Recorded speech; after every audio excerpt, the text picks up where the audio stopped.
माता महालक्ष्मी व्रत समापन की विधि हमें कब और कैसे करनी है। बहुत सारा कंफ्यूजन है, 24 को करें या फिर 25 को करें, पूजा दिन में करें कि रात्रि में करें, उस दिन माला हमें कितना करना है, और जो हमने 16 की संख्या में सभी सामग्री है वो हमें कब मंदिर में रखकर आना है, और जिन बहनों की सामर्थ्य नहीं है इतना अधिक मात्रा में दान करने की वो कैसे करें, और पारण कब करना है।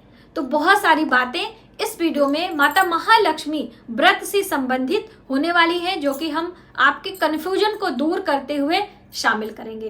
वीडियो बहुत ही इंटरेस्टिंग और हेल्पफुल होगी, तो प्लीज एंड तक बने रहे, जिससे सभी जानकारी प्राप्त करके आप भी अच्छे तरीके से माता महालक्ष्मी व्रत का समापन कर पाए, माता रानी को प्रसन्न कर पाए, अपने घर में माता रानी को स्थिर रूप से विराजमान कर पाए। तो चलिए देर न करते हुए अपने वीडियो की शुरुआत करते हैं। जय माता दी दोस्तों, आप सभी को माता महालक्ष्मी व्रत की हार्दिक शुभकामनाएं। एक बार फिर से माता लक्ष्मी आपके ऊपर प्रसन्न होंगी, ये निश्चित आपके मन में दृढ़ निश्चय होना चाहिए कि हम माता को प्रसन्न करके ही छोड़ेंगे। ऐसा भाव आपको अंदर से लाना है, और आप समझते हैं कि जो हम सोचते हैं वही हम करते हैं, और जो हम करते हैं उसका फल हमें अच्छा ही मिलता है। तो इसलिए आपको ये सोच के रखना है कि माता महालक्ष्मी की कृपा हमारे ऊपर होगी ही होगी। ये 11 सितंबर वर्ष 2024 में माता महालक्ष्मी व्रत की शुरुआत हुई है, और इसका समापन 24 सितंबर को होगा। 24 सितंबर को माता महालक्ष्मी व्रत का समापन, और साथ ही पारण भी उसी दिन होगा। जैसे अन्य व्रतों का पारण हम दूसरे दिन सूर्योदय के साथ करते हैं, ये चंद्र व्यापनी व्रत है, यानी कि चंद्र का इसमें प्रमुख वो होता है, इसीलिए चंद्र को देखकर व्रत हम खोलेंगे। तो 24 सितंबर को रात्रि में हमें अष्टमी मिल रही है, इसीलिए 24 का चयन किया गया है। बहुत सारे लोग जैसे कह रहे हैं कि 25 को अष्टमी तिथि है, लेकिन 25 को दिन में कुछ ही देर के लिए है, तो वो अष्टमी रात्रि में चंद्र व्यापनी नहीं है, इसीलिए उसका मान्य नहीं किया गया है। तो ये बहुत सारा कंफ्यूजन था, तो मैंने सोचा मैं आपका क्लियर कर दूं। दूसरा, कई लोग कह रहे थे मैम ये तो 16 दिन का व्रत है, और इस बार गिनती से हम 11 से 24 करते हैं, तो 14 ही दिन हो रहा है, तो हमें कैसे समापन करना है। तो देखिए भाई, जैसे नवरात्रि के दिनों में कभी कभी तिथियां ऊपर नीचे होने के कारण कुछ तिथियां हानि हो जाती है तो कम हो जाती है, उसी तरह से इसमें भी होता है कि कुछ तिथियां हेर फेर होने के कारण 14 ही दिन का पड़ रहा है, तो उससे हमें कोई पूजा पाठ में हमें कोई वो नहीं करना है, हम अपना पूजा विधिवत तरीके से करने वाले हैं। तो लोग 11 तारीख से शुरू किए हैं वो भी 24 को समापन करेंगे। जो लोग बीच में पूर्णिमा यानी 17 तारीख को चौकी के स्थापना वगैरह करेंगे, उसके लिए दोस्तों मैं आपको संडे को, रविवार को लाइव आकर पूजा का मुहूर्त वगैरह सभी बता दूंगी, क्योंकि बहुत सारा कंफ्यूजन आपको है कि उसी दिन भद्रा लग रहा है, ग्रहण लग रहा है, कैसे मैम हम पूजा करेंगे, क्या बहुत सारी आपके क्वेरी आए हैं। तो मैं अलग एक सेपरेट वीडियो आपके लिए लेकर बहुत जल्द रविवार को आने वाली हूँ, तो आप सभी एकदम एक्साइटेड रहिए, अपने प्रश्न को लिखकर रख लीजिए। तो आपने 24 को ही करना है, चाहे आप पूर्णिमा को चौकी लगाएं और चाहे आपने भादो मास की शुक्ल पक्ष की अष्टमी पर चौकी लगाए हैं। अब समापन आपने समझ लिया, पारण भी उसी दिन करना है। अब भोग हमें क्या लगाना है, अगर चंद्र का दर्शन नहीं होता है बादलों के कारण, बारिश के कारण, तो हम क्या करेंगे, ये भी बहुत सारे कंफ्यूजन थे। तो देखिए पहले हम ये जानते हैं कि भोग हमें क्या लगाना है। तो देखिए भोग में आखिरी वाले दिन, तो हम अब पुस्तकों की बात करें, नियम की बात करें, तो 16 प्रकार के व्यंजन, क्योंकि देखिए जैसे कि भगवान श्री कृष्ण की पूजा में वैभव तरीके से, भव्य तरीके से सब कुछ किया जाता है, सजावट भी होगी, नाना प्रकार के भोग भी होंगे, व्यवस्थित वस्त्र भी होंगे, श्रृंगार भी होंगे।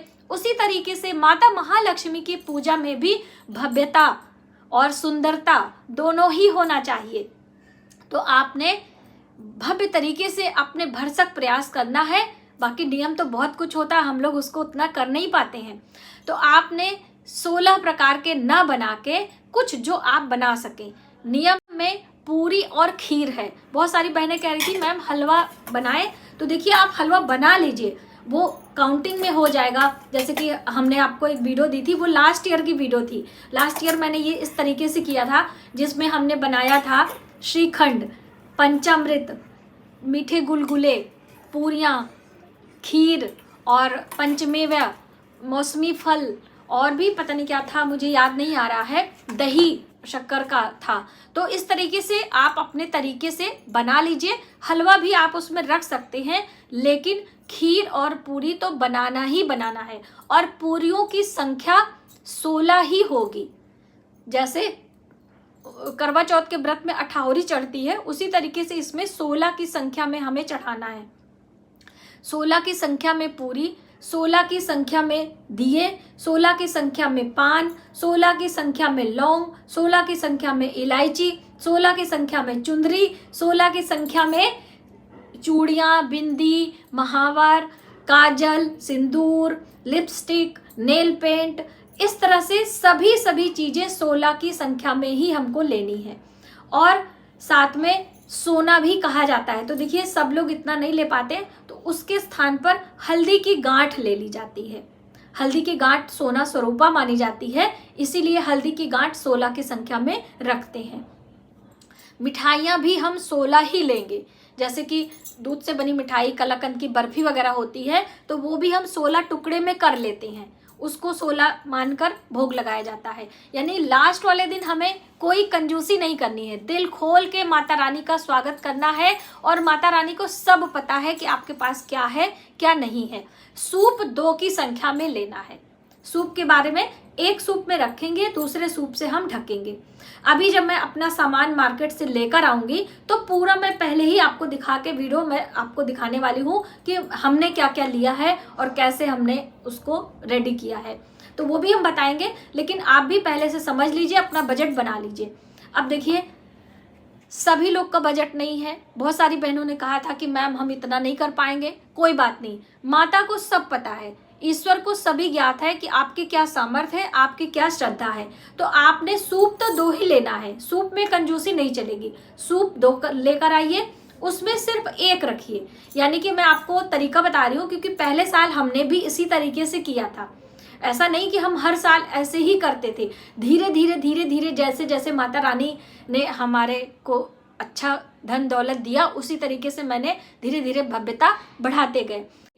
एक तरीका है, आप उस तरह से करेंगे तो आपका बहुत कम चीज़ों में हो जाएगा। कैसे? आपने किलो के हिसाब से जो मेहंदी आती है वो ले लीजिए, और छोटा छोटा पाउच बना लीजिए, पुड़िया बना लीजिए। पाउडर हल्दी ले लीजिए, 16 पुड़िया बना लीजिए, और 1 पान ले लीजिए, 1 लौंग, 1 इलायची ले लीजिए, 1 श्रृंगार का हर सामग्री 1 ले लीजिए, 1 शीशा, 1 कंघा, 1 सब कुछ लेकर और सूप में रखकर 16 बारी माता को हम भाव करते हैं कि हे माता रानी, हमारा इतना ही सामर्थ्य था, आप इसे स्वीकार करें। आपकी कृपा से हमारे घर में धन समृद्धि आएगी, हम अवश्य ही आपके पूजा में ये करेंगे। तो आप इस तरह से भी कर सकते हो, बिल्कुल दुखी होने की जरूरत नहीं है। हमें पूर्ण विश्वास है, और आप बहनों का ही बहुत सारा कमेंट आया था कि दीदी हमने इस व्रत को किया और हमारे घर में सुख समृद्धि आई, हमारे घर में धन दौलत आया, व्यापार के योग। भाई देखिए, अलग से ऐसे कोई आपको दे के नहीं जाएगा। आपके घर में रोजगार बढ़ेंगे, आपके घर में आय के स्रोत बढ़ेंगे, वही हमारे लिए है।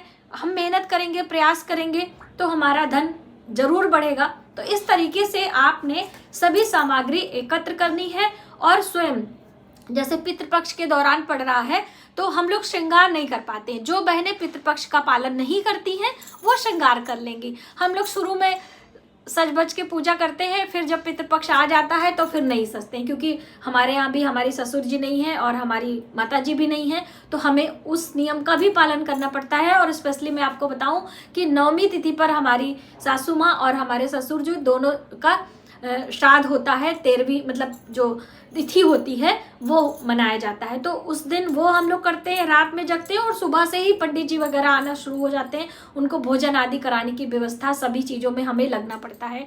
थोड़ा सा टफ होता है, लेकिन क्या है, कुछ पाने के लिए कुछ खोना पड़ता है ना। ऐसे अपने कंफर्ट जोन से हटने के बाद ही हमें कोई चीज़ें मिलती हैं। तो इस तरह से आप माता महालक्ष्मी की पूजा करें, और पूरे भाव से, श्रद्धा से। मंत्रों के जप में आपको कंजूसी नहीं करनी है, पाठ में कंजूसी नहीं करनी है।